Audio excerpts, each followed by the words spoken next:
मेरा जन्म न गर्भ बसेरा, बालक बन दिखलाया, काशी नगर जल कमल पे डेरा, कहाँ झुला है न पाया। কবির পরমেশ্বরজি সশরীরে সৎলোক থেকে আমাদের এই পৃথিবীতে আসেন এবং সশরীরে চলে যান এবং এই পৃথিবীতে শিশু রূপে লীলা করেন। ঠিক তেমনি আমাদের এই কলিযুগে আজ থেকে প্রায় 628 বছর পূর্বে অর্থাৎ সন 1398 1455 সালে তিনি জ্যৈষ্ঠ মাসের শুক্লপক্ষে ব্রহ্ম মুহূর্তে সশরীরে সৎলোক থেকে এই পৃথিবীতে কাশী নগরের লহরতারা তালাবে এক পদ্ম ফুলের ওপর এসে প্রকট হন এবং সেখান থেকে এক নিঃসন্তান জুলাহা দম্পতিকে প্রাপ্ত হন।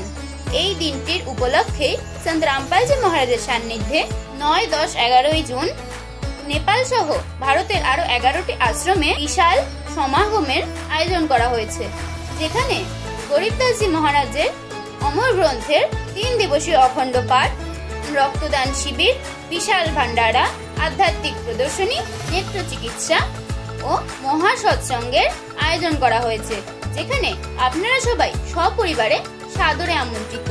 আয়োজন স্থলের ঠিকানা সতলোক আশ্রম, ধনুষা, নেপাল। ধন্যবাদ।